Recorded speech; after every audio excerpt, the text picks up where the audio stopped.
مجھے کہا گیا کہ جی تمہارا فون ٹیپ ہو رہا ہے. او بھائی ٹیپ ہو رہا ہے. میں نے کہا کرو ٹیپ کرتے ہو, ہر ایک کا ٹیپ ہو رہا ہے تقریباً. تم اگر یہ بیان نہیں دو گے اور اس طرح سے نہیں کرو گے تو تمہاری عورتوں کی, بیٹیوں کی, ماؤں کی, بہنوں کی ہم تصاویر جو ہیں وہ سوشل میڈیا پر رائج کریں گے. ملٹری کوڈ کی بات کرتے ہیں تو میں نہیں مانتا, یہ کالا کوٹ نہیں مانتا, ایسی عدالت کو ایسے نظام پر نہیں مانتا.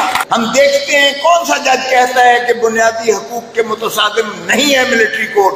ارے چھپتے بھی ہو اور سامنے بھی نہیں آتے ہو, آؤ تو صحیح سامنے, بتاؤ کہ میں نے چلیں کور کمانڈر ہاؤس پر آپ کہتے ہیں کہ حملہ کیا وہ غدار ہے. اور بھائی جس نے پاکستان کو برباد کر دیا وہ کون ہے؟ وہ بھائی ان کا ٹرائل کرتے ہو ملٹری کورٹ میں, پھر ان کا بھی ٹرائل کرو جنہوں نے جو ہے پاکستان کو برباد کر کے رکھ دیا ہے, جنہوں نے آئین کو اپنے قدموں تلے روند کے رکھ دیا ہے, ان کا بھی تو کرو. ایک شخص پہ تو آپ کہتے ہو کہ اس کا نام بھی نہ لیا جائے اور اس کا نہ وہ ٹی وی پر آئے اور نہ اخبار کے کسی نہ نام آئے میڈیا پر رائج کریں گے. اللہ نہ کرے, اللہ نہ کرے ہم میں سے کسی کو بھی اگر ایسی نوبت آئے تو میں کہوں گا میرے ماں باپ دادا پردادا کی توبہ, میں سیاست سے باز آیا. آج جو معیشت کی بدحالی ہے ایسی تو کبھی نہ تھی. آئی ایم ایف کے آگے بھیک مانگ کے بھکاری بن کے بھی ہمیں جو ہے خیرات نہیں مل رہی ہے. ارے خدا کا خوف کرو. آج پھر کالے کوٹ کو پکار رہی ہے یہ دھرتی ماں. آج پھر وکلا کو جو ہے وہی تحریک کی ضرورت ہے جو ہم نے 2007 میں کی تھی جب میرا سر پھٹا تھا سب سے پہلے مال کی سڑکوں پر. اب بتائیے گا کہ سپریم کورٹ کا فیصلہ کدھر گیا؟ میں پوچھتا ہوں 14 مئی کو الیکشن جو ہے پنجاب میں ہونے سے کیا ہوا؟ کہتے ہیں ہمارے پاس پیسے نہیں ہیں. ارے بھائی تمہارے پاس باقی تو ہر چیز کے لیے پیسے ہیں. اتنی بڑی کابینہ کے اخراجات کے تمہارے پاس پیسے ہیں. تم نے اتنے زیادہ فنڈ جو ہے اپنے ایم ایل ایز کو دے دیے کہ جو مرضی اللہ کرو.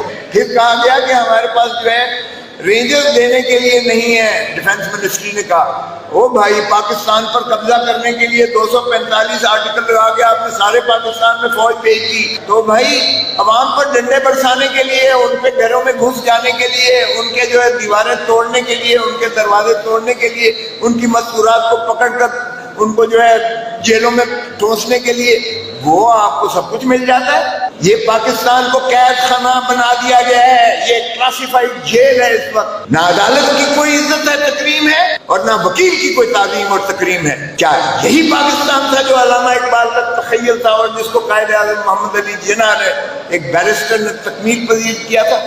کیا ہم بچوں کے لیے, اپنے فیوچر کے لیے, اپنے مستقبل کے لیے یہی روایات چھوڑ کے جائیں گے کہ ہر 5ویں 10ویں سال کے بعد ایک کسی ملک کو فتح کر لے گی ایک جو ہے ماشاءاللہ ہمارے طالع علماء آئیں گے اور اسی ملک کو فتح کر لیں گے؟ یہ کب تک ریت چلتی رہے گی؟ جیلیں بھری پڑی ہیں آج بھی. ملٹری کورٹس کی بات کرتے ہیں. ملٹری کورٹس یہ ایک پیرلل جوڈیشل سسٹم ہے. اور کہاں گئی یہ تو دیکھیں, فوج جو ہے ایک ایگزیکٹو کا حصہ ہے تو اس کا مطلب ہے ایگزیکٹو جو ہے وہ جوڈیشری پر رول کرے گی. پہلی دفعہ ہوا ہے پاکستان کی کہ پوری عسکری قیادت بیٹھ کر فارمیشن کمانڈرز کمیٹی ایک فیصلہ کرتی ہے. اور فیصلہ کیا کرتی ہے کہ ہمارے پاس ناقابل تردید شواہد موجود ہیں. تو جب تم نے کہہ دیا ناقابل تردید شواہد تمہارے پاس موجود ہے تو تمہارا جو ہے ایک بریگیڈیئر یا جنرل وہ کیا فیصلہ کرے گا؟ وہ انصاف دے سکتا ہے؟ او بھائی تم نے تو فیصلہ سنا دیا اور پھر تم نے ایگزیکیوشن بھی کر دی, ان کو اندر بھی کر دیا. تو پھر ملٹری کورٹس مذاق نہیں ہے. اور پھر ملٹری کورٹس جو ہے وہ پیرلل کورٹس, کیا وہ عدالت عالیہ اور عدالت عظمیٰ سے اوپر بیٹھے گی؟ تو وہ آرٹیکل 175 کی تعریف میں تو وہ آتی نہیں ہے. آپ آرمی ایکٹ کے تحت کسی سویلین کو آپ جو ہے ٹرائی نہیں کر سکتے. یہ ان کے بنیادی حقوق کے متصادم ہے. اور اگر آپ نے آئین کو اسی طرح روندنا ہے, پامال کرنا ہے تو میں نہیں مانتا, یہ کالا کوٹ نہیں مانتا, ایسی عدالت کو ایسے نظام پر نہیں مانتا. ہم اس بے آئین حکومت کو نہیں مانتے. جو آئین کو نہیں مانتی ہم انہیں نہیں مانتے اور نہیں مانیں گے. ہم جا رہے ہیں سپریم کورٹ کے پاس. ہم دیکھتے ہیں کون سا جج کہتا ہے کہ بنیادی حقوق کے متصادم نہیں ہے ملٹری کورٹ. ہم دیکھتے ہیں کون سا جج کہتا ہے کہ یہ جو ہے آئین کی تصحیح نہیں ہے اور آئین کی تشریح جو ہے غلط کی جا رہی ہے کہ ملٹری کورٹس بنا دیں سویلینز کے لیے. ارے بھائی پہلے تو یہ بتاؤ کہ ٹیپنگ کون کرتا ہے؟ فون ٹیپ کی آپ کو کس قانون نے اجازت دی ہے؟ ویڈیو ٹیپنگ آپ کس لا کے تحت کرتے ہو؟ کون کرتا ہے؟ سامنے تو آئے.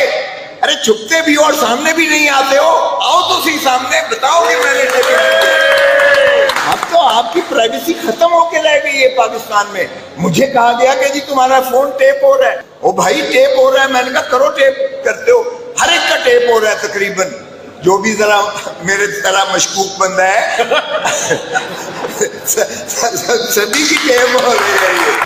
یہ جنا ہاؤس تو ہمیں کبھی سنا بھی نہیں تھا. چلیں کور کمانڈر ہاؤس پر آپ کہتے ہیں کہ حملہ کیا وہ غدار ہے. اور بھائی جس نے پاکستان کو برباد کر دیا وہ کون ہے؟